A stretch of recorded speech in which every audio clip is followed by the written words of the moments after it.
গাড়িতে ঘুমানো ভালো কথা নয়।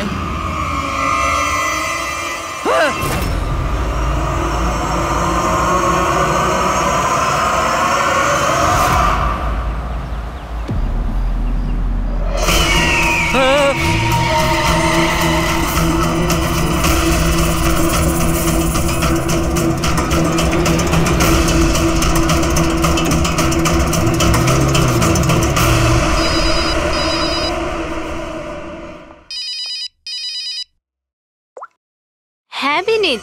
লীলা হেল্প মি, লীলা হেল্প মি। কি হয়েছে বিনীত, তুমি এত টেনশনে কেন? লীলা এরা আমাকে মেরে ফেলবে। লীলা কে মেরে ফেলবে বিনীত? তুমি কার কথা বলছো? লীলা আই থিংক আমি জীবনে আর কখনো তোমার সাথে দেখা করতে পারবো না। লীলা বিনীত বাজে বকা বন্ধ করো। কোথায় তুমি? তোমার এক্সাক্ট লোকেশন বলো। আমি সিবাস স্ট্যান্ড রোডে আছি, পুরনো পোস্ট অফিসের কাছে। বিনীত একটা কাজ করো, তুমি ওখানেই থাকো, আমি ট্যাক্সি নিয়ে এক্ষুনি তোমাকে ওখানে নিতে যাচ্ছি। হ্যালো লীলা। হ্যালো বিনীত, তুমি ঠিক আছো? আরে এই ফোনটাও না। হ্যালো লীলা। এই ফোনটাও এক্ষুনি কাটার ছিল।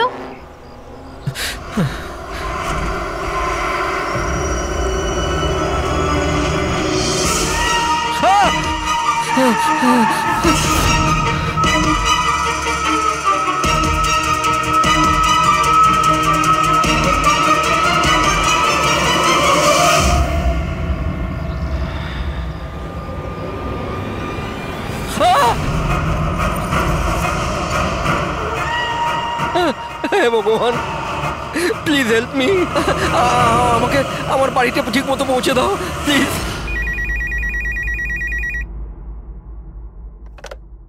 Hello, CID bureau. Hello ma'am. Ma'am please আমাকে হেল্প করুন। ম্যাম আমার স্বামী এই মুহূর্তে খুব বড় বিপদের মধ্যে আছে। কি স্যার, কি হয়েছে নাকি ওনার? ম্যাম ওর প্রাণ সংশয় হয়েছে, কেউ ওকে মারতে চায়। ম্যাম প্লিজ ওনাকে বাঁচিয়ে নিন ম্যাম প্লিজ। উনি কি এখন আপনার সঙ্গেই আছেন? না ম্যাম, ম্যাম এই মুহূর্তে উনি ওনার গাড়িতে আছেন, ওই সার্ভিস স্ট্যান্ড রোডের পাশে পুরনো যে পোস্ট অফিস আছে ওখানে। আচ্ছা শুনুন ম্যাম, দেখুন আমাদের দুজন অফিসার ওই এরিয়াতেই আছে। আপনি আপনার গাড়ির ডিটেলসটা বলুন। হোয়াইট ব্যাস্টার আছে আর গাড়ির নাম্বার হলো 2536। ম্যাম ওনাকে আপনি বাঁচিয়ে তো নেবেন ম্যাম। আপনি চিন্তা করবেন না, আপনার হাজবেন্ডের কিচ্ছু হবে না। ওকে প্রবীর, অভিজিৎকে ফোন করো আর ওকে গাড়ির ডিটেলসটা দিয়ে দাও। ওকে বলো যে ব্যাপারটা আর্জেন্ট।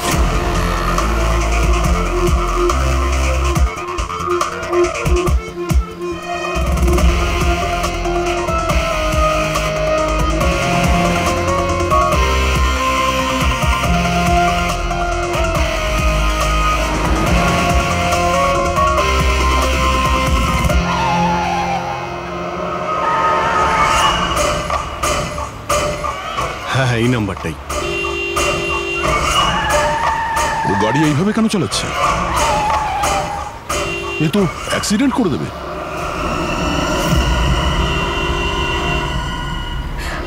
আমাকে ক্ষমা করে দাও, আমাকে ক্ষমা করে দাও, আমি মরতে চাই না, আমাকে ক্ষমা করে দাও। কার সঙ্গে কথা বলছে? গাড়িতে তো কেউই নেই।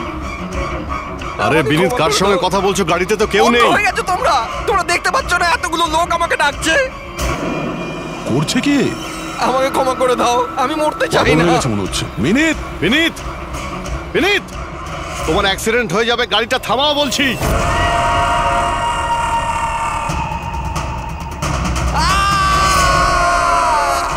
আঙ্কেল আমার সাথে খেলো না, খুব মজা হবে। বিনীত, গাড়ি থামাও, সাইডে দাঁড় করাও।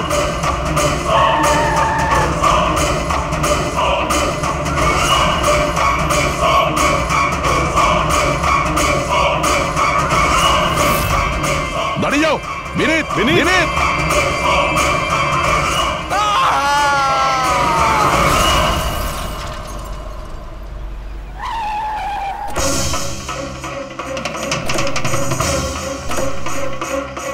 বিনীত,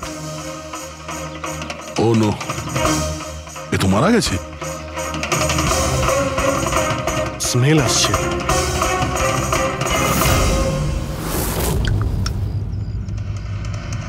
মদ। ড্রিঙ্ক করে গাড়ি চালাচ্ছিল, কিন্তু ও গাড়িতে কথা বলছিল কার সাথে? মদের নেশায় ভুলভাল বকছিল। মদ খেলে তো এটাই হয়, অ্যাক্সিডেন্ট। আপনি তো আমাকে কথা দিয়েছিলেন না যে বিনীতের কিচ্ছু হবে না। তো এটা কি হয়ে গেল? দেখুন ম্যাডাম, যদি ওনার অন্য কোনো দের হাত থেকে প্রাণ সংশয় থাকতো আমরা ওনাকে নিশ্চয়ই বাঁচাতাম, কিন্তু উনি তো নিজেই মদ খেয়ে গাড়ি চালাচ্ছিলেন। আপনি তো জানেন এটা কতটা ডেঞ্জারাস। না, ওনার প্রাণ ওনার নিজের জন্য যায়নি, বরং তাদের জন্য গেছে যারাও এতদিন ধরে ওকে বিরক্ত করছিল। কারা? সকাল সন্ধে ঘুমিয়ে জেগে সব সময় ওকে বিরক্ত করত। উনি এতটাই চিন্তিত হয়ে গিয়েছিলেন যে উনি নিজের বিজনেসেও পুরোপুরি নজর দিতে পারছিলেন না। কোন লোকের কথা বলছেন আপনি? একটু পরিষ্কার করে বলুন। ম্যাম, বিনীতের মৃত্যু আমাদের সামনে হয়েছে, আর ওই সময় ও ছাড়া গাড়িতে কেউ ছিল না। তাহলে ওর মৃত্যুর দোষ আপনি অন্য কারোর ঘাড়ে চাপাচ্ছেন কেন? কারণ ওনার খুন হয়েছে। মার্ডার, এটা মার্ডার। মার্ডার হয়েছে? আপনি কি জানেন কারা করেছে এটা? আত্মারা। হতে পারে আপনারা ওই আত্মাটাকে দেখতে পাননি, কিন্তু বিনীত ওদের পরিষ্কারভাবে দেখতে পেত। সিআইডিরা আত্মাটাত্মায় বিশ্বাস করে না। আপনিও মানতেন স্যার, যদি আপনি 2 সপ্তাহ আগের ঘটনাটা দেখে থাকতেন। লীলা ওঠো, ওঠো লীলা, লীলা ওঠো। বিনীত, বিনীত।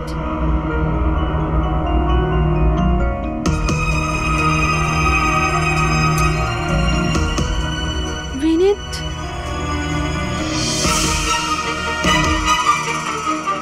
বিনীত, কি হয়েছে বিনীত? ওই দেখো, আলমারির ওপরে। কি আছে ওখানে বিনীত? লীলা, আলমারির উপরে কেউ আমাকে দেখছে, আমাকে শুতে দিচ্ছে না। বিনীত, ওখানে কিচ্ছু নেই, কিচ্ছু নেই। তুমি না নিশ্চয়ই কোনো খারাপ স্বপ্ন দেখেছো। চলো শোবে চলো। আমি কোনো স্বপ্ন দেখিনি।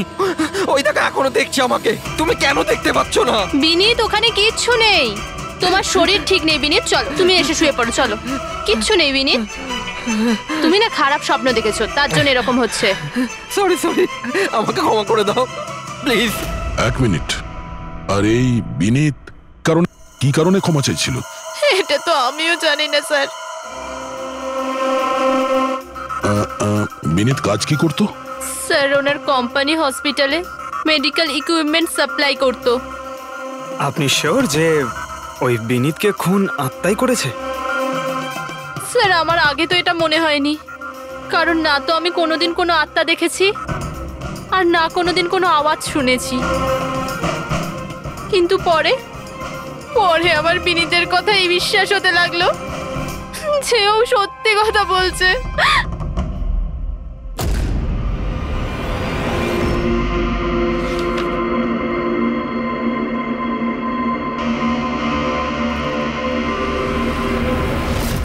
হ্যাঁ বস, এর মৃত্যুর একটাই কারণ চোখে পড়ছে, এর মাথার ওপর লাগা আঘাতটা, যেটা অ্যাক্সিডেন্টের কারণে লেগেছে। ঠিক তো ডক্টর সালুকে? আর কোনো কারণ নেই তো? হ্যাঁ, দয়া, ভিসারাল স্যাম্পলকে চেক করা এখনো বাকি আছে, কিন্তু প্রাইমা ফেসি তো এটাই বলছে মৃত্যুর কারণ অ্যাক্সিডেন্ট। আর বস, এর রক্তের মধ্যে আমি অ্যালকোহল অনেকটা বেশি মাত্রায় পেয়েছি। ও, আমার মনে হচ্ছে সেই কারণেই ওর হ্যালুসিনেশন শুরু হয়, আরো ধাক্কা মেরে দেয়। তার মানে হলো এটা কোনো খুনের ব্যাপার নয়। আমরা চাইলেই ওদের বডিটা ফেরত দিয়ে দিতে পারি। যদি কোনো ডাউট থাকে সেটা ভিসারাল স্যাম্পল থেকে জানা যেতে পারে। কি জানি স্যার, আমার কেমন যেন মনে হচ্ছে যে এই কেস অতটা সোজা নয়। কারণ আমরা যখন লীলাকে জিজ্ঞাসা করলাম যে এই বিনীত কার কাছে ক্ষমা চাইছিল, তখন কথাটা এড়িয়ে গেল। আমরাও কি শেষকৃত্যে যাব নাকি? ওখানে আত্মীয়রাও থাকবে, বন্ধুরাও থাকবে, অনেকেই থাকবে। যদি কিছু জানতে পারা যায়। যাও, নিশ্চয়ই যাবে ফিউরালে।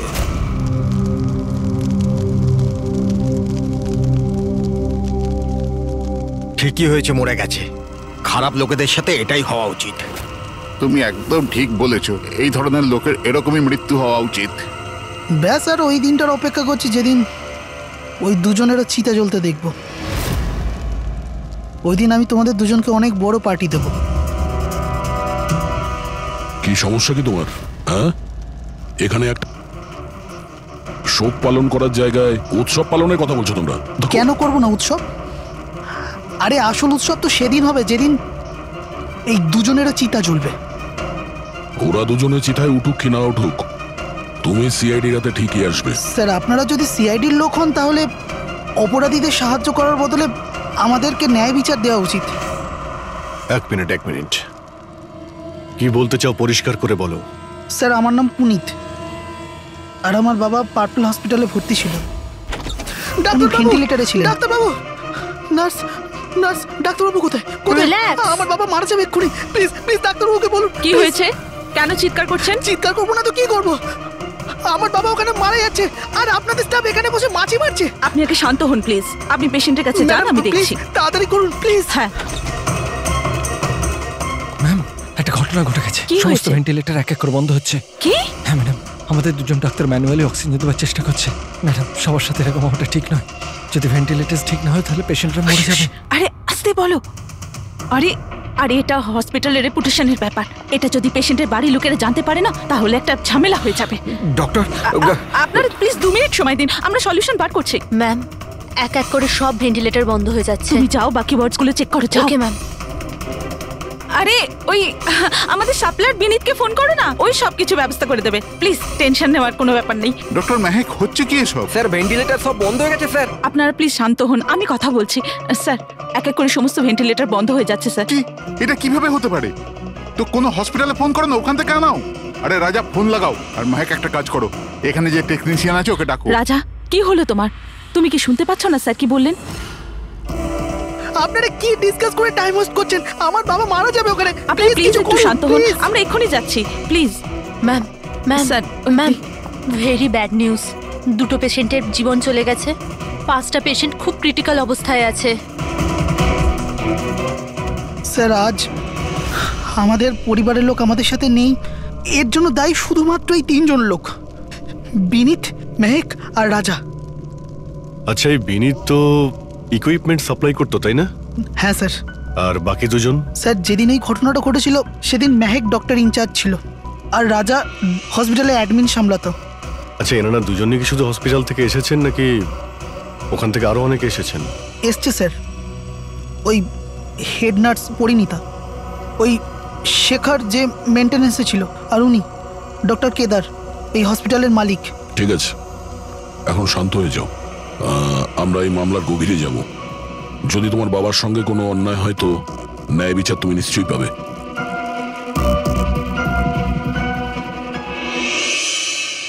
এখন বুঝতে পারছি বিনীত ক্ষমা চাইছিল কেন। আমাকে ক্ষমা করে দাও, আমি মরতে চাই না। আমাকে ক্ষমা করে দাও। আর এটাও বুঝতে পারছি যে বিনীতের মৃত্যুতে সবাই এত খুশি কেন।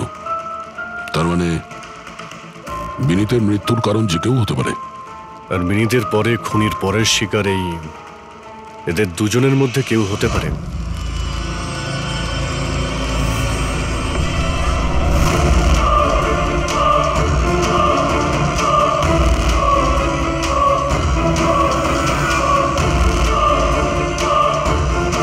আমাকে ক্ষমা করে দাও।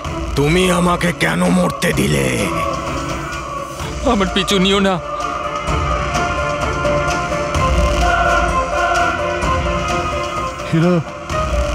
এরা কথা কার সঙ্গে বলছে?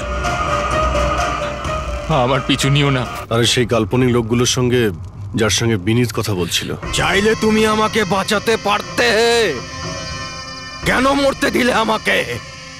এবার তুমিও মরার জন্য তৈরি হয়ে যাও। আর এই মহিলারও একই কেস মনে হচ্ছে। ছাড়, ছাড় আমায়, ছাড় আমায়, আগুনের দিকে টানিস না। আমার কোনো দোষ নেই এতে। ছাড়, ছাড়, ছাড়, ছাড় আমায়, ছাড় আমায়, ছাড়, ছাড়, টানিস না আমায় আগুনের দিকে, ছাড়। আরে কি করছো নাকি? কি করছো? এদিকে এসো।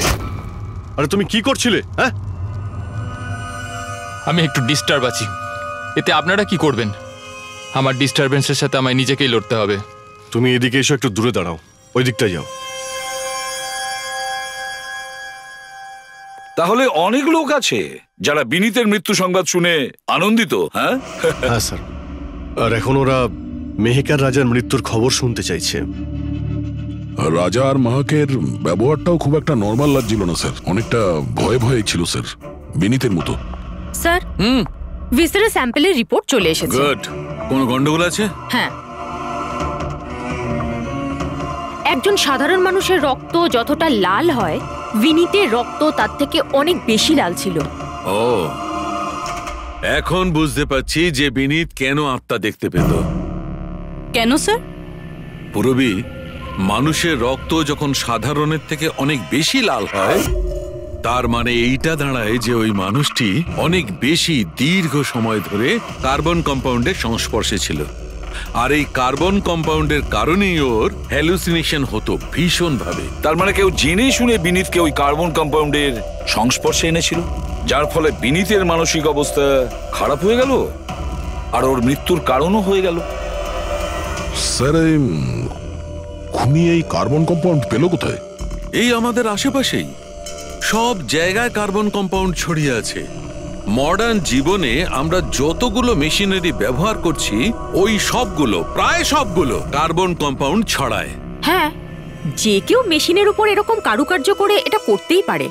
তার মানে বিনীত গাড়িতে বসার আগে এরকম কোনো কেমিক্যালের সংস্পর্শে এসেছিল, যার জন্য ওর এইসব হ্যালুসিনেশন এইসব হচ্ছিল। স্যার ঠিক কথা বস। গাড়িটার এক্সস্ট সিস্টেমটা চেক করতে হবে। গন্ডগোলটা ওখানেই হয়েছে।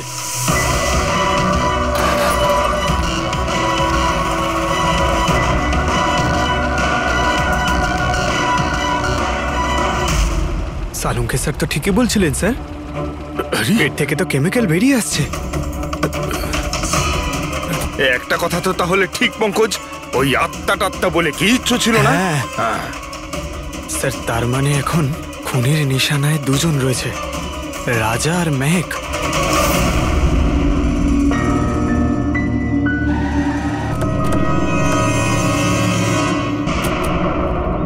শ্মশানে রাজার ব্যবহারটা খুব একটা ঠিক ছিল না, এখনো ওর মানসিক অবস্থা ঠিক নয়।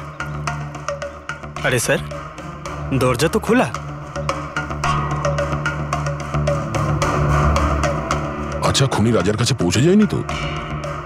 এসব কি হচ্ছে? ক্যান্ডেলস।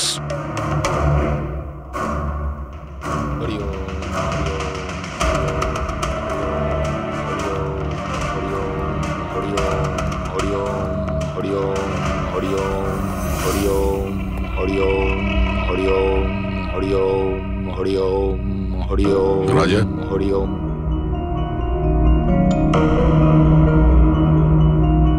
এখন ঠিক আছো? কারা আপনারা? সিআইডি। বিনীতের শেষকৃত্যে দেখা হয়েছিল আমাদের। তুমি আগুনে ঝাঁপাতে যাচ্ছিলে, আমরা তোমাকে আটকেছিলাম, মনে আছে? ঝাঁপ দিতে যাচ্ছিলে, আমরা তোমাকে। এবার আপনাদের আমাকে আটকানোর বা বাঁচানোর কোনো দরকার নেই। যতক্ষণ বিনীতের খুনি ধরা না পড়বে, তোমারও প্রাণের সংশয় আছে। আচ্ছা, একদম ঠিকঠাক বলো, ওই 12 জন রোগীর মৃত্যু কি তোমার গাফিলতিতে হয়েছিল? খবরদার বলছি, আমার ওপর এরকম নোংরা আর মিথ্যা অপবাদ দেবেন না। আমি নির্দোষ, আমার জন্য কেউ মরেনি। শান্ত হও, শান্ত হও। রাজাকে অনেক কষ্টে শান্ত করেছি, ওকে ডাকাবেন না। আপনি কে? আমার নাম শ্লোক। আমি রাজাকে এই খারাপ সময় থেকে বার করে আনবার চেষ্টা করছি। ও, তার মানে আপনি সাইকিয়াট্রিস্ট? সাইকিয়াট্রিস্ট নয়, সাইকি, মিডিয়াম। এই জগৎ আর অন্য জগতের সঙ্গে একটা সেতু ভেবে নাও। অন্য জগৎ? অন্য আবার কোন জগৎ? ওই আত্মাদের জগৎ। যদিও আমরাও একটা মাধ্যম, অপরাধ দুনিয়া থেকে নিয়ে জেলের ভেতর গারদের পেছনে পৌঁছানোর পুল। আপনারা আমাকে জেলে পাঠাবার চেষ্টা করছেন কেন? আমি তো রাজাকে আত্মাদের থেকে বাঁচাবার চেষ্টা করছি। রাজাকে আত্মার থেকে নয়, কেমিক্যাল পয়জন থেকে বাঁচানোর দরকার। আর বন্ধ করো তোমার এই ঢং, বুঝেছো? স্যার, ও কোন দিকে ইঙ্গিত করছে? ওই বুড়ো লোকটার দিকে, যে এসি নিচে দাঁড়িয়ে রয়েছে। ও কার কথা বলছে? আমি তো কাউকে দেখতে পাচ্ছি না। আমিও দেখতে পাচ্ছি না। মানুন বা না মানুন, এই ঘরের মধ্যে কোনো শক্তিশালী আত্মা আছে যে রাজার ক্ষতি করতে চাইছে। এক্ষুনি জেনে যাবেন।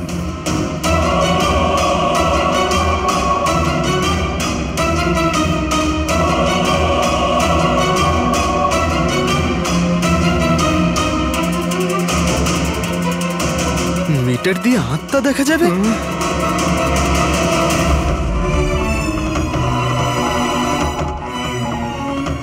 দেখলেন, ওই আত্মাটা এসির পাশেই আছে।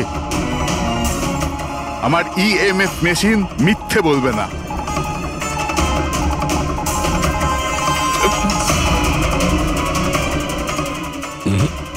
তবে আমাদের ওই মিটার ভুল হতে পারে না, বুঝলে ফ্রেডি? মনে হচ্ছে রাজারও কার্বন কম্পাউন্ডের অ্যাকশন ওর গাড়ির থেকেই হয়েছে। একটা কাজ করো, এই মিটারটা নিয়ে যাও, ওর গাড়িটা চেক করো। ফ্রেডি। পঙ্কজ, তাহলে বলো, তুমি বিনীতের ফিউরিনালে কি দেখেছো? আমি কাউকে দেখিনি, আমি কিছু দেখিনি। মিথ্যা কথা বলো না। যদি কিছু দেখেই না থাকো তাহলে পালালে কেন? আমি মিথ্যে বলছি না, আমি সত্যি কাউকে দেখিনি। আচ্ছা, হাসপাতালে যে 12 জন মারা গিয়েছিল সেটা কি তোমার গাফিলতির জন্যই হয়েছিল? আমার গাফিলতিতে? দেখুন, আমার দ্বারা যতটা সম্ভব আমি সব চেষ্টা করেছি। আমি ডাক্তার কেদারের সঙ্গে কথা বলেছিলাম, কিন্তু উনি তো কোনো অ্যাকশনই নিলেন না। তাহলে আমি আর কি করতে পারি? আচ্ছা, তার মানে হলো এটা ডক্টর কেদারের ভুল। ওনার থেকেও তো বেশি দোষ ছিল ওই রাজা। ওর একবার দেখা উচিত ছিল যে ভেন্টিলেটরস গুলো কাজ করছে কি না, ওগুলো সময় মতো সার্ভিসিং হচ্ছে কি না। তাহলে কি দোষী রাজা? রাজা আর বিনীত দুজনেই। বিনীতেরও ভেন্টিলেটর সাপ্লাই করার আগে দেখে নেওয়া উচিত ছিল যে ওগুলো ঠিকঠাক কাজ করছে কি না। কতগুলো জীবন নির্ভর করছিল ওই ভেন্টিলেটরস গুলোর উপরে। মনে হচ্ছে রাজা আর বিনীতের জন্য তোমার মনে অনেক রাগ আছে। বিনীতের মৃত্যুতে নিশ্চয়ই খুশি হয়েছো তুমি। এটা কি বলছেন আপনি? একদমই না। আমি একজন ডক্টর, আর আমার কাজ হলো একজন পেশেন্টের জীবন বাঁচানো। কারণ মৃত্যুতে আমি কি করে খুশি হব?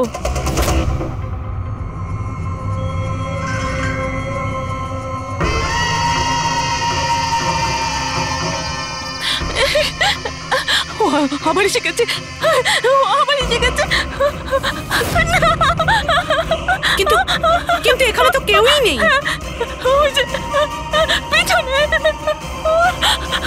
আরে এখানে কেউই নেই। দেখো, তুমি ভয় পেও না। যতক্ষণ আমি আছি তোমার কিছু হবে না, ঠিক আছে?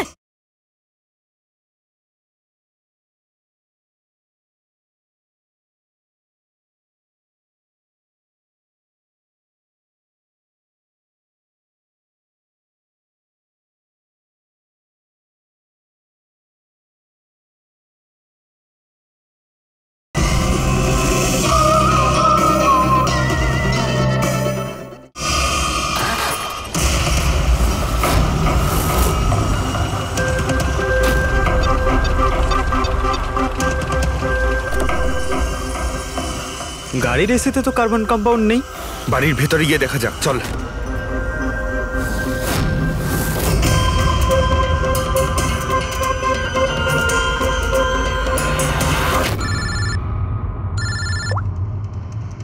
হ্যাঁ পূরবী, মেহেকের বাড়িতে কোনো কেমিক্যাল পাওয়া যায়নি?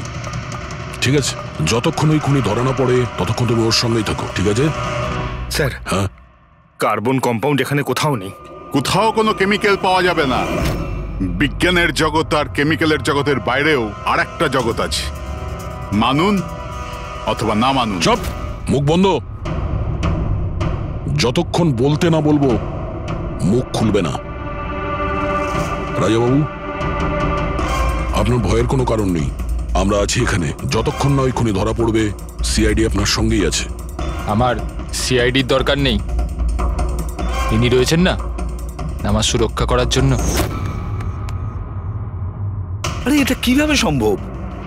না রাজার বাড়িতে কেমিক্যাল পাওয়া গেছে আর না মেহেকের বাড়িতে পাওয়া গেছে। এটা কি করে সম্ভব? স্যার, আমরা রাজার বাড়িটাকে ভালো করে চেক করেছি, এক একটা কোণা দেখেছি, ওই গাড়িটাও চেক করেছি। কোথাও কিছু পাওয়া যায়নি। হ্যাঁ, কিন্তু দয়া, যদি কোনো কেমিক্যাল ব্যবহারই না হয়ে থাকে তাহলে রাজা আর মেহেকের হ্যালুজিনেশন হলো কি করে? কোনো তো একটা কারণ থাকবে। আর স্যার, যেভাবে বিনীতের কারের এসিতে কেমিক্যালের ব্যবহার করা হয়েছে, এটা কোনো আনপ্রফেশনাল কেউ করেছে বলে আমার মনে হয় না। একটা কাজ করা যাক, যারা মারা গেছে তাদের বাড়িতে দেখো, হয়তো কেউ থাকতে পারে যে কেমিক্যালের বিষয়ে খুব ভালো করে জানে, বা কেউ কেমিক্যালের এক্সপার্ট। আর হ্যাঁ, হসপিটালের ওই স্টাফকে ডাকো। চিফ নার্স যে আছে না, হেড নার্স পরিণীতা, আর হেড টেকনিশিয়ান শেখর, আর মালিক কেদার, তিনজনকেই ডাকো। দেখা যাক।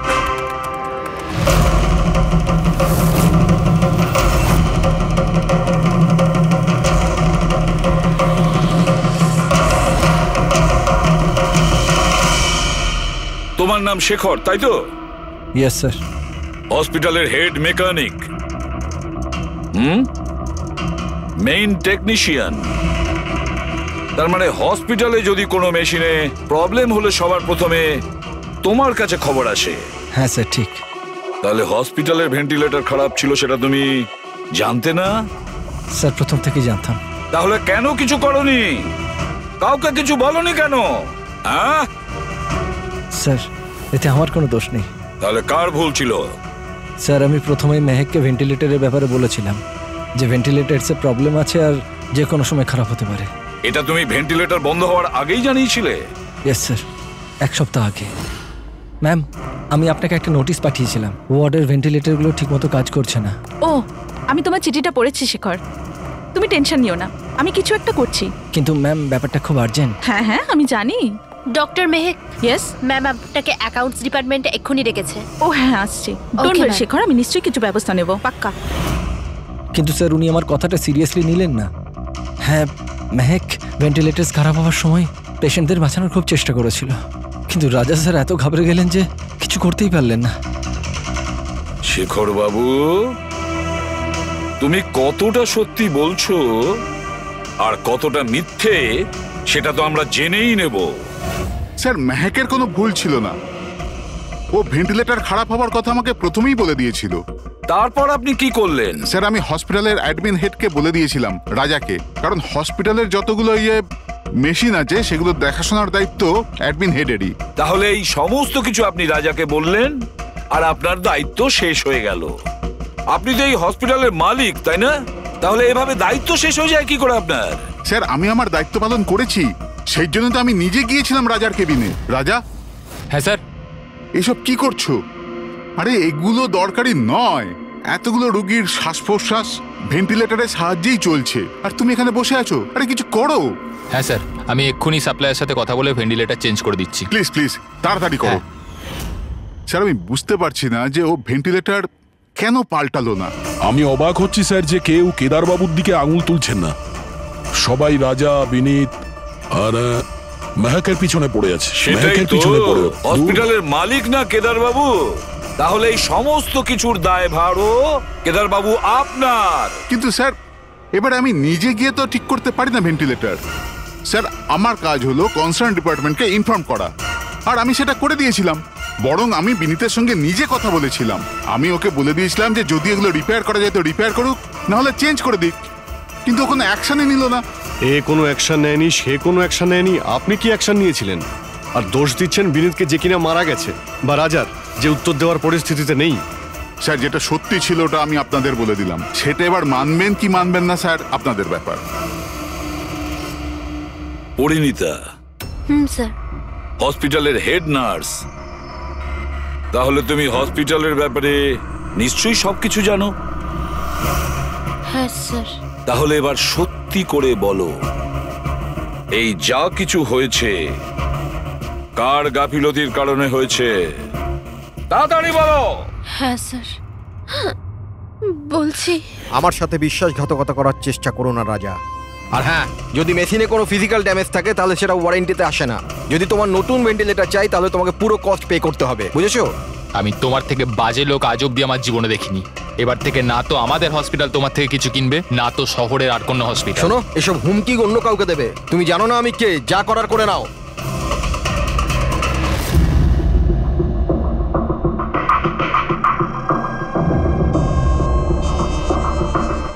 এই যা কিছুই হয়েছে এই রাজা আর বিনীতের ঝগড়ার কারণেই হয়েছে। দুজনের ঝগড়াতে স্যার এতগুলো লোকের প্রাণ চলে গেল। তবে নতুন ভেন্টিলেটরের ব্যবস্থা রাজার করা উচিত ছিল। স্যার, এই রোগীদের পরিবারের মধ্যে 3 জন এমন আছে যারা কেমিক্যাল ইঞ্জিনিয়ারিং করেছে। আচ্ছা, 3 জন? তাহলে ওদের ঠিকুজি কুষ্টি বের করো, দেখি কি আছে।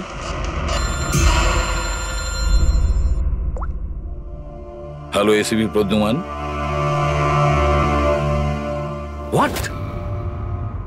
ঠিক আছে, আমরা এক্ষুনি পৌঁছচ্ছি। কি হয়েছে স্যার? রাজা মারা গেছে।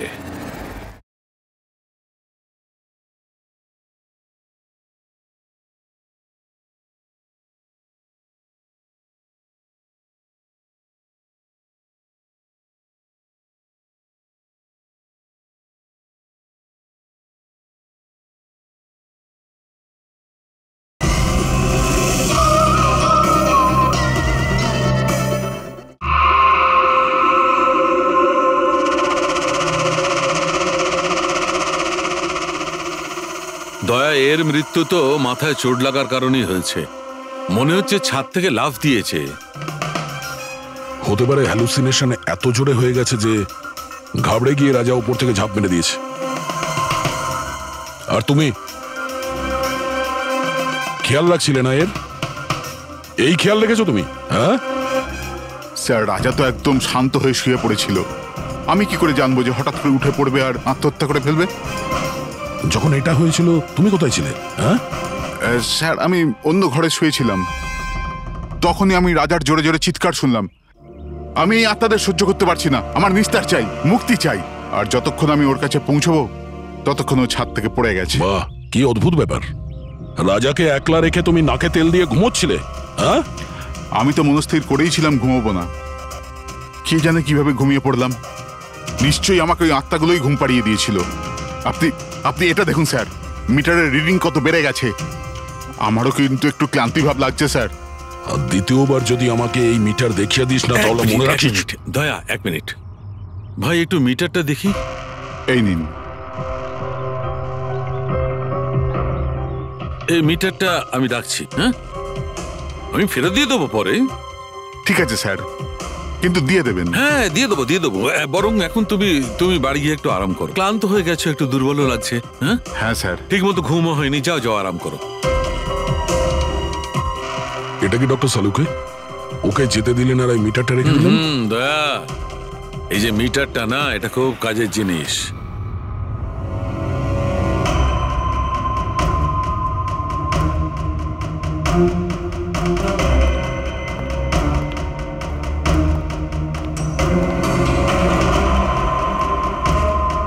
এই ঘরটা চেক করছি। হ্যাঁ ডক্টর, নেই। ওপরে যাওয়া যাক।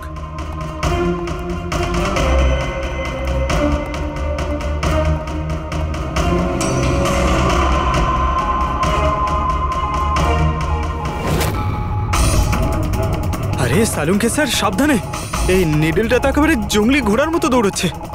মাই গড, আমরা এখানে এইভাবে দাঁড়িয়ে থাকতে পারি না দয়া। আমাদের প্রোটেক্টিভ পোশাক পরতে হবে। Protective gears? ওটা কি কারণে ডক্টর? আরে দয়া, আমাদের সুরক্ষার জন্য।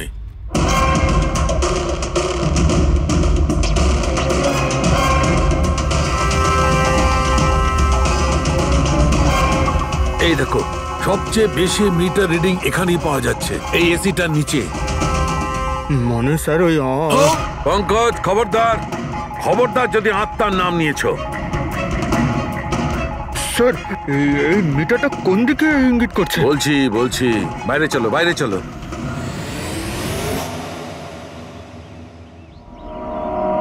দেখেছো দয়া, এটা হচ্ছে ইএমএফ, ইলেকট্রোম্যাগনেটিক ফিল্ড ডিটেক্ট করে এটা। ইলেকট্রোম্যাগনেটিক ফিল্ডস, এগুলো তো আজকাল সব ইলেকট্রিক অ্যাপ্লায়েন্সের মধ্যে হয় ডক্টর। টিভি, ফ্রিজ, একদম ঠিক দয়া। কিন্তু ওই অ্যাপ্লায়েন্স গুলোর ইএমএফ হিডেন থাকে, লুকোনো থাকে, যাতে মানুষের উপর খারাপ প্রভাব না পড়ে। কি খারাপ প্রভাব? এইটার কারণে লোকেদের নশিয়া হতে পারে, ঘুম না হতে পারে, মন খারাপ হতে পারে। আর যদি অনেকক্ষণের সংস্পর্শে থাকে তাহলে হ্যালুসিনেশন হওয়াটা কোনো বড় কথা নয়। ও, তার মানে রাজার এই হ্যালুসিনেশন কোনো কেমিক্যালের জন্য হয়নি, নিজের ঘরের ইলেকট্রনিক জিনিসপত্রের জন্যই হয়েছে, কারণ ওগুলোর ইএমএফ ঢাকা ছিল না। একদম। তার মানে কেউ জেনে বুঝে এগুলোকে গন্ডগোল করে দিয়েছে। হতে পারে দা।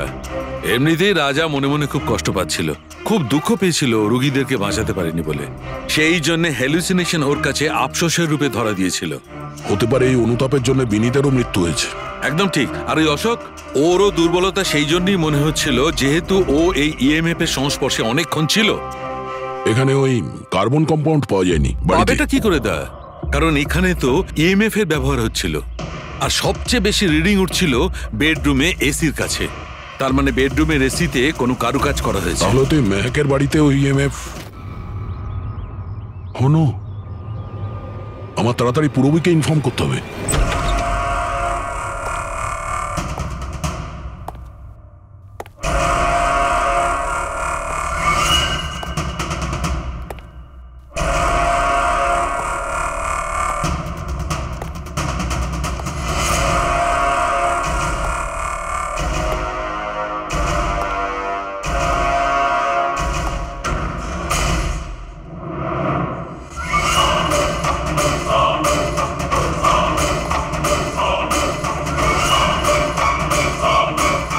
আমাকে একবার মেরে শান্তি হয়নি তোমার?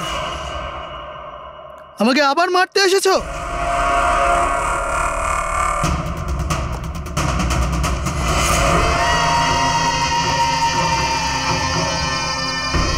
তুমি? আমি তোমাকে সেলফ ডিফেন্সে মেরেছিলাম, আর তাছাড়া তুমি একজন অপরাধী। অপরাধীদের কি পরিবার থাকে না? তোমার জন্য আমার মেয়ে অনাথ হয়ে গেছে, আর এই রক্ত দেখছো, সব তোমার জন্য। আমি আর তোমাকে ছাড়বো না। দেখো, আমার কাছে আসবে না, আমি কিন্তু মেরে দেবো। আমি তোমাকে ছাড়বো না। আমার কাছে আসবে না, আমি কিন্তু বলছি মেরে দেবো। আমি বলছি আমার কাছে আসবে না, আমি মেরে। রবি, কি করছো তুমি? ছাড়ো এটা। স্যার, ওই যে ওই লোকটা। কি? স্যার, এখানে। স্যার, ওনাকে ধরুন, উনি আমাকে মারতে চান। এক মিনিট, আগে এখান থেকে বাইরে চলুন। তাড়াতাড়ি চলো, প্লিজ তাড়াতাড়ি, প্লিজ তাড়াতাড়ি, ফাস্ট। এই হলো সেই তিনজন যাদের সম্পর্ক কেমিক্যাল ইঞ্জিনিয়ারিং এর সঙ্গে আছে। সুহাস, দীপক আর কিশোর। খুনিদের মধ্যে যে কেউ হতে পারে। না অভিজিৎ, কারের এসিতে কেমিক্যাল ফিক্স করাটা অন্য ব্যাপার, আর ইলেকট্রোম্যাগনেটিক ফিল্ডকে এত চাতুর্যের সঙ্গে ব্যবহার করাটা অন্য কথা। আমার মনে হচ্ছে ও এমন একজন লোক যার সায়েন্সে, মেডিকেল সায়েন্সের উপর খুব ভালো দখল আছে, হয়তো কোনো ডক্টর অথবা সায়েন্টিস্ট। যেই করুক, সে ইলেকট্রোম্যাগনেটিক ফিল্ড ভালো মতন ব্যবহার করেছে, যাতে মেহেক আর রাজা ওরা দুজনেই যাতে ইএমএফ এর সংস্পর্শে থাকে। হতে পারে হসপিটালে ওরা দুজন নিজেদের কাজ করছিল, তখনও এই ইএমএফ ওখানে উপস্থিত ছিল। তাহলে স্যার, হতে পারে হসপিটালের কোনো মেশিনের সাথেও গন্ডগোল করা হয়েছে। নিশ্চয়ই দয়া, নিশ্চয়ই। আর এটা ওই করেছে, হসপিটালের ভেতরেরই কেউ। তাহলে এই হলো সেই জায়গা যেখানে মেহেক আর রাজা বসতো। হ্যাঁ স্যার। আর কে কে যাওয়া আসা করতো এখানে? স্যার, শুধু স্টাফেদেরই ভেতরে যাওয়ার পারমিশন ছিল, তাও যদি কোনো কাজ থাকতো তাহলে। মানে বাইরের কেউ এখানে ঢুকতেই পারতো না? না স্যার, এমনকি রুগীদেরও এখানে ভেতরে আসার অনুমতি ছিল না। তার মানে তো এটা বোঝা গেল যে স্টাফেদের মধ্যেই কেউ, মানে আপনাদের মধ্যেই কেউ একজন খুনি। এ আপনি কিভাবে বলতে পারেন? এটা আমরা বলছি না, এটা এই ইএমএফ মেশিনটাই আমাদের সবকিছু বলে দিয়েছে। আর এই ইএমএফ মেশিনের হিসাবে এই এসির সাথে কোনো গন্ডগোল করা হয়েছে। তার মানে রাজা আর মেহেককে মারার চেষ্টা করা হয়েছিল, কিন্তু বেচারা রাজা মারা গেছে। এসির সাথে গন্ডগোল? কি বলছেন আপনি? আমি তো কিছু বুঝতেই পারছি না। এই কথাটা এই রুমে থাকা শুধুমাত্র সেই বুঝতে পারবে যে নিজেই খুনি। আর ও আজ এখানে প্রোটেক্টিভ গিয়ার পরে এসছে, যাতে ইলেকট্রোম্যাগনেটিক ফ্রিকোয়েন্সিতে তার কোনো ক্ষতি না হয়, তাই তো? কি সে?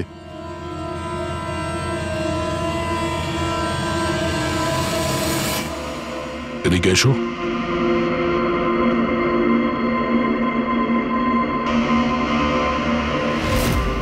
ফ্যাশন সেন্স তো তোমার খুব ভালো, শেখর। জামা কাপড়ের ভেতরে এই সুরক্ষা কবচ। দেখো, তোমার সমস্ত প্ল্যান আমরা জেনে ফেলেছি, তোমার ব্যাপারে সমস্ত খোঁজ খবর নিয়েছি। তুমি এখানকার এমন একজন টেকনিশিয়ান যে এসির সঙ্গে কোনো গন্ডগোল করতে পারে। এখন তাড়াতাড়ি বলো, কেন করেছো তুমি এসব? আমি করেছি এসব। আর কি ভুল করেছি আমি যদি মেহেক, বিনীতা, রাজার ওপর অভিযোগ লাগিয়েছি তো? এদের জন্য 12টা পেশেন্টের মৃত্যু হয়েছে, যেটা আমি দেখতে পারিনি। তারপর আমি ভাবলাম যে এদের এরকমই মৃত্যু দেওয়ার প্রয়োজন আছে, যেভাবে 12টা পেশেন্ট মারা গেছে। সেই জন্য আমি EMF আর কার্বন কম্পাউন্ডের বিষ ব্যবহার করেছি ওদের মারার জন্যে, যাতে এদেরকে এমন মৃত্যু দিতে পারি, মৃত্যু নয়, একটা ভয়ঙ্কর মৃত্যু। আর এটাই আমার ন্যায় বিচার। শাস্তি দেওয়ার অধিকার শুধুমাত্র আইনের আছে, অন্য কারণ নয়, বুঝেছো? তুমি জানতে যে এই কেমিক্যাল ব্যবহার করলে ওদের হ্যালুসিনেশন হবে, ওই মারা যাওয়া রোগীগুলো ওরা সামনে দেখতে পাবে, যার জন্য ও পাগল হয়ে যাবে, তাই তো? কিন্তু আমি আমার লক্ষ্য পূরণ করতে পেরেছি। যেরকম মৃত্যু আমি চেয়েছিলাম দিতে, সেরকমই মৃত্যু বিনীতার রাজাকে আমি দিয়েছি। কিন্তু দুঃখের ব্যাপার, মেহেককে আপনারা শেষ মুহূর্তে বাঁচিয়ে নিলেন। সফল তো তুমি তখন হতে যদি তুমি কোনো অপরাধ না করে ওদেরকে শাস্তি দিতে। তোমার আর ওদের মধ্যে কি পার্থক্য রইল? এখন তুমিও একজন খুনি, তবে তুমি কি শাস্তি পাবে সেটা এখন আদালত ঠিক করবে।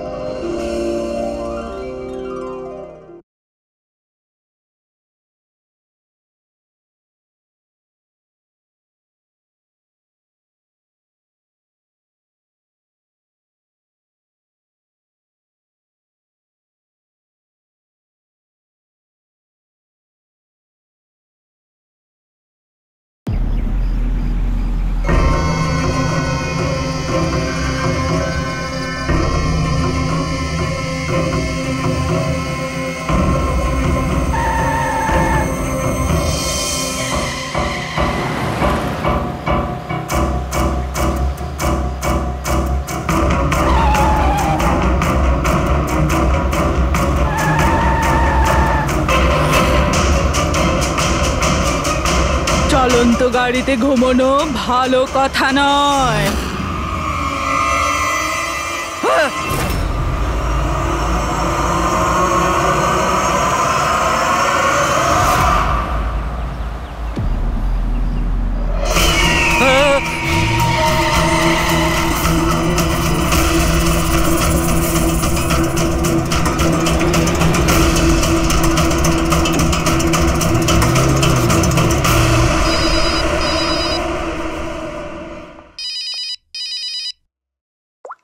হ্যাঁ বিনীত।